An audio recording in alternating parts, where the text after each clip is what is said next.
Bonjour à tous, c'est Arnaud. Bienvenue dans ce nouvel épisode consacré à Astéroïdes Made in Dots. Nous allons enfin nous intéresser au système de collision entre le vaisseau et les astéroïdes. Vous allez voir que le code que nous avons développé dans l'épisode précédent va beaucoup nous aider et très peu de modifications seront apportées.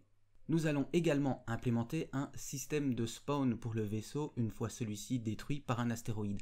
Et là, on va utiliser un job à partir de la traite principale.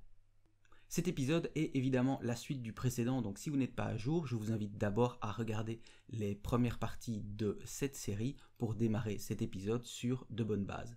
Tout le projet est évidemment disponible sur GitHub et est découpé en épisodes pour que ce soit plus facile de prendre le train en marche. Si vous êtes intéressé par Unity Dots et les nouvelles fonctionnalités de Unity, je ne peux que vous inviter à vous abonner à la chaîne et à cliquer sur la petite cloche afin d'activer les notifications. Bon, assez palabré, générique.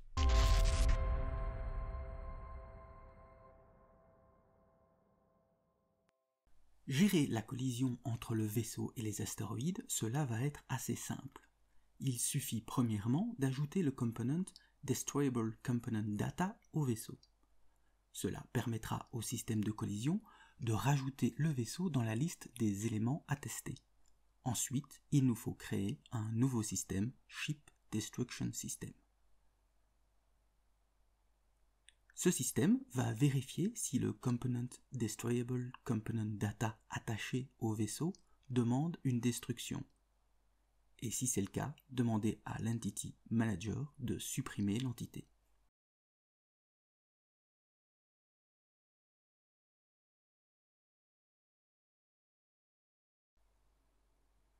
On spécifie Without Burst pour exécuter le système sur la traite principale.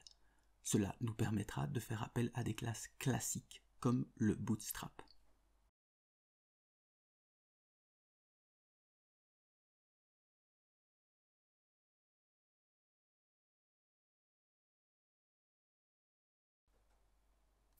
Dans l'éditeur, adaptons les filtres de collision du vaisseau.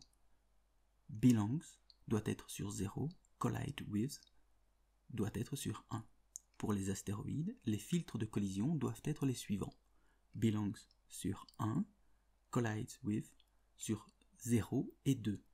Pour rappel, 2 c'est le filtre des projectiles et 0 c'est le filtre du vaisseau. En lançant l'application, le vaisseau est détruit s'il touche un astéroïde. Mais il nous faut maintenant gérer sa réapparition. La première chose à faire, c'est demander au script Bootstrap de se charger de l'ajout du vaisseau sur la scène. Ajoutons une nouvelle variable, Entity, qui référencera le vaisseau à instancier. Un peu comme les astéroïdes, ajoutons un nouveau GameObject qui servira de librairie pour le vaisseau et créons un component Ship Library Component Authoring.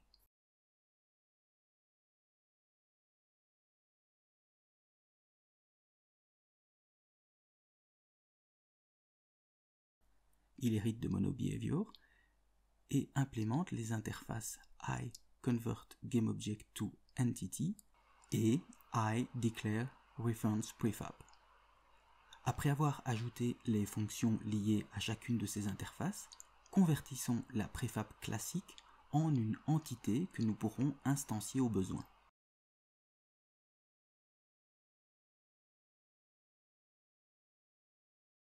Comme pour les astéroïdes dans l'épisode précédent, la fonction DeclareReferencePrefab va ajouter la préfab classique au système DOTS et ConversionSystem.getPrimaryEntity va la convertir en entité.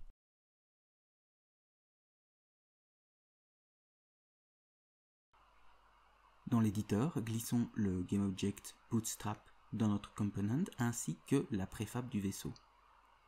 Vérifions bien que l'option Convert to Entity est bien cochée pour ajouter le script qui transformera le GameObject Ship Library en entité.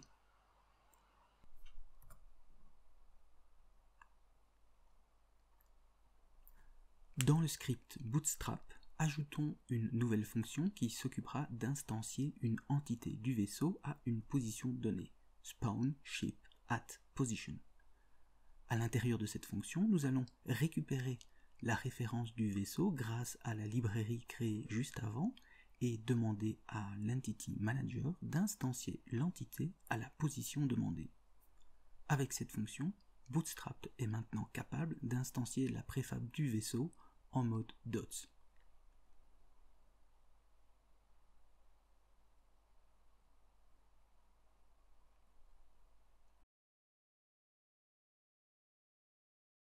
On peut maintenant supprimer le vaisseau de la scène, car dès à présent, le script Bootstrap va instancier une entité dès le lancement de la scène.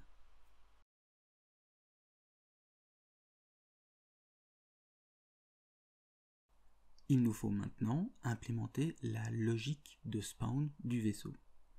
Nous allons déterminer une position de spawn aléatoire suffisamment éloignée des astéroïdes pour garantir une réapparition relativement sans danger. Nous pourrions créer un nouveau système qui s'occuperait de cela, mais pour illustrer le concept vu dans une vidéo précédente, nous allons faire appel aux jobs sur la thread principale et extraire son résultat.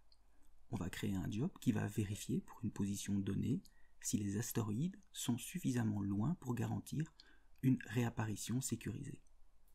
Si c'est le cas, on utilise cette position pour faire réapparaître le vaisseau. Le job Validate Spawn Position Job prend comme paramètre un native array de translation, une position à vérifier, une distance minimum à respecter et un native array de boolean pour stocker le résultat du test. Dans la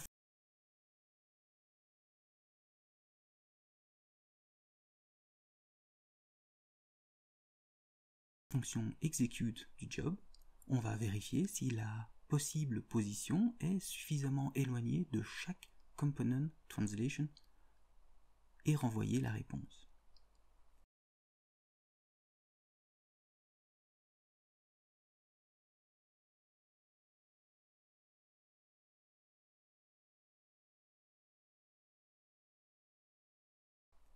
Toujours dans le script Bootstrap, déclarons une variable de type ValidateSpawnJob ainsi qu'un jobHandle. Cela nous permettra de réutiliser le même job et jobHandle lorsque nous devrons faire réapparaître le vaisseau. Créons ensuite la fonction LookForPlayerSpawnPosition.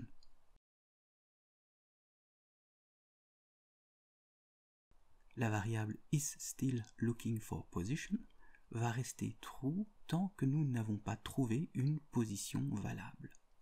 Commençons par récupérer les dimensions de l'écran en recherchant les entités contenant le component ScreenInfoComponentData grâce à Entity Manager Create Entity Query.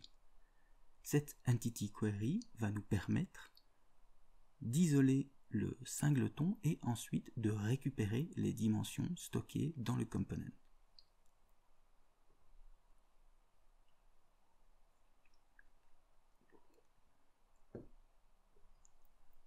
Pour réunir toutes les entités astéroïdes, il suffit de créer une autre Entity Query recherchant toute entité contenant Asteroid Tag Component.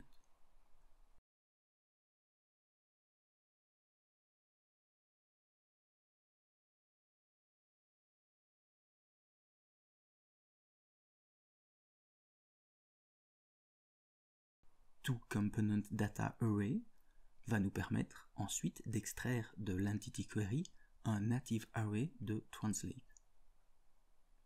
ISSpawnPositionValid sera un native array à une seule entrée qui servira à stocker le résultat du job. Ces deux native arrays ont comme type d'allocator tempJob et seront donc supprimés après l'exécution du job. Il reste, sur base des dimensions de l'écran, à déterminer une position aléatoire de spawn.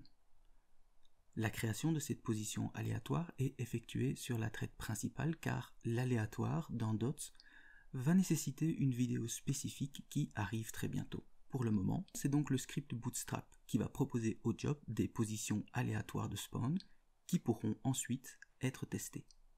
Tant que StillLookingForPosition est vrai, on initialise le job, on lui passe les paramètres nécessaires et le jobHandle se charge de l'exécuter.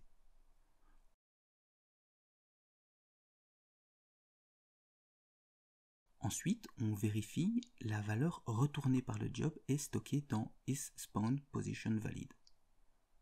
Si le boolean est vrai, on a notre position de spawn et on peut sortir de la boucle. Si au contraire sa valeur est fausse, il nous faut donc proposer au job une nouvelle position et tester sa validation.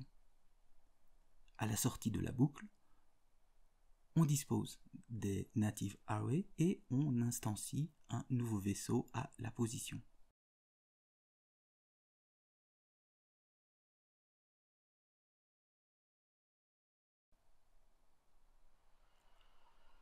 Pour ensuite accéder facilement à cette fonction, créons une variable statique de la classe Bootstrap.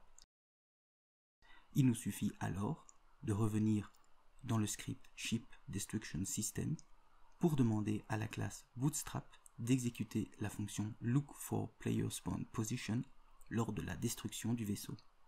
Il n'est possible de faire ce genre d'appel à une classe classique que si on exécute ce système sur la thread principale, c'est-à-dire sans utiliser burst.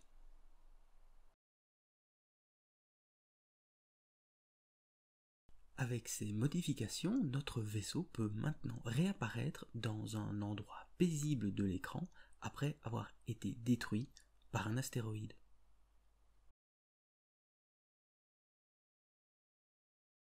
Merci beaucoup d'avoir regardé cette vidéo, j'espère qu'elle vous a plu. Dans le prochain épisode, on va regarder comment, à l'impact entre l'astéroïde et un laser, générer des nouveaux astéroïdes plus petits et plus rapides.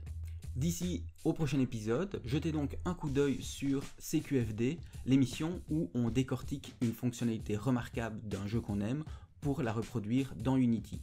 Il y a déjà 3 épisodes sortis et c'est selon moi une très bonne manière d'apprendre et d'acquérir de nouvelles compétences dans le développement de jeux vidéo. En attendant, je n'ai plus qu'à vous souhaiter une bonne soirée, une bonne journée et à très bientôt. Prenez soin de vous, allez, bisous!